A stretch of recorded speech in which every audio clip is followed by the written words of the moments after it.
আসসালামু আলাইকুম, সবাই কেমন আছেন? আশা করি সবাই ভালো আছেন। তো আলহামদুলিল্লাহ, আপনাদের দোয়ায় আমি অনেক ভালো আছি। তো আপনার শুক্রবার জুমার দিন ছিল। তো আমার বাপে আর আমি গেছিলাম কসবা টাইস কেনার জন্য।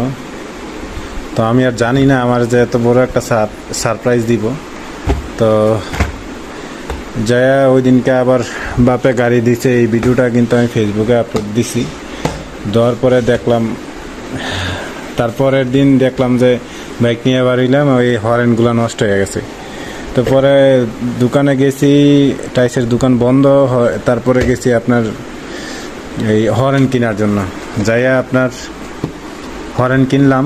এটা ওইগুলা ছিল ওয়াটার প্রো, ছিল না ওই হরেনগুলো, এটা ওয়াটার প্রো। তো তারপরে আমার একটা সারপ্রাইজ দিছে, এই যে এই হ্যামলেটটা।